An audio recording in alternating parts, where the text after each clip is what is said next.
Hi everybody, welcome to Live from the Alchemy Room. I am Thomas Burke, Director of Education for Wirtz Beverage, Nevada, and we're fortunate to have Master Sommelier and owner of Miura Vineyards and Clos Pissarra, Emmanuel Kemiji. Hi Emmanuel. Good to be here, Thomas. Thanks for joining us. Yeah. So Miura Vineyards, boutique winery for quite some time. For the people that haven't been able to taste Miura, what is Miura about? Miura, more than anything, is focusing on single vineyards throughout California, more Pinot than anything else. And really, as my experience as a buyer, I was the sommelier and director of wine for the Ritz-Carlton for many years previous to starting to make wine. Mm-hmm. These were vineyards that were my favorite vineyards as a buyer. And when I started making wine, I went to those growers and started with a couple tons at a time.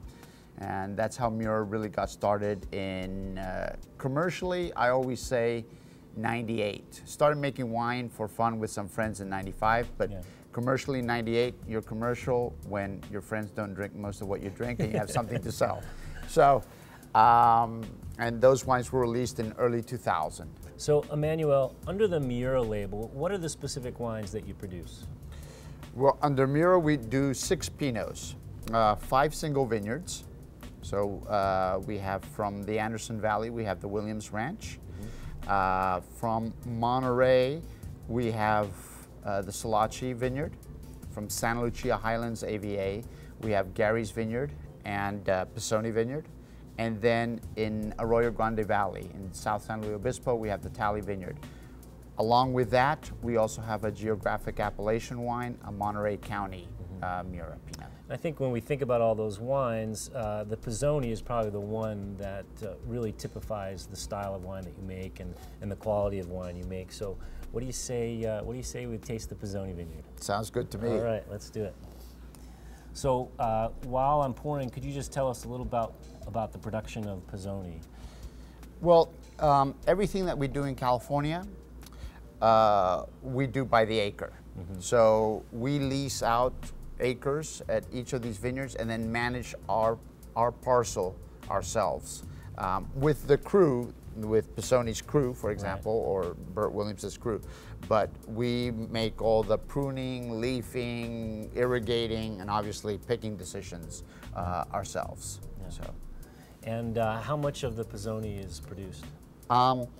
Pisoni, we have about 4 acres, and it's actually, of the single vineyard wines, the one that we produce the most. We produce around 450 to 500 cases, depending on the vintage. Now, when most people hear that, they probably say to themselves, that's not a heck of a lot of wine, is it?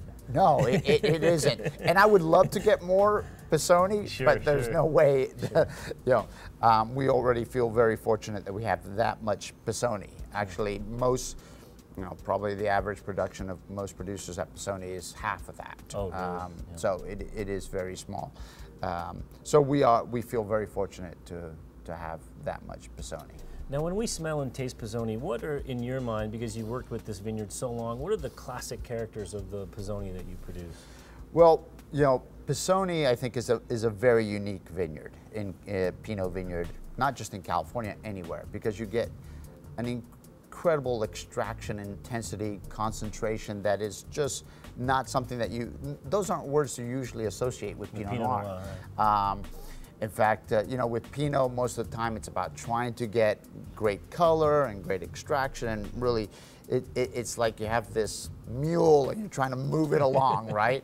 And with Pisoni, it's the opposite. It's like you got this wild stallion and you're trying to rein it in, really, from getting away from you. Emmanuel, a lot of people ask us about the name of your winery, and certainly they're all very curious about the bull on the label. Could you give us the backstory on that? Well, Thomas, my last name is Kemiji, and at first people who haven't met me think it might be Japanese. They don't know how to pronounce it. Kemiji. Obviously, when they see me, they realize I'm not Japanese. It's actually Greek Cypriot. So early on, I came to terms with the fact that this was a lousy name for a winery. So drank a lot, got over it, parked my ego, and came up with this name, Miura. And Miura is derived from Don Eduardo Miura, the breeder of the most famous fighting bulls in Spain. As I mentioned, I grew up in Spain of a Spanish mother, and my grandfather was a huge bullfighting aficionado and counted amongst his closest friends some of Spain's most famous bullfighters. Wow. So in his honor, I named it Miura. For the Spanish, this is a legendary name. You ask any man, woman, or child, and you say the word Miura, and they'll say the fighting bulls. And who designed the bull label for you? Well, actually, that bull is taken, that label is taken off a photograph of some Miuras chasing myself and some friends at the running of the bulls in Pamplona in 1996. So these are not nice bovines. Right, these right. see something and they want to hurt it badly.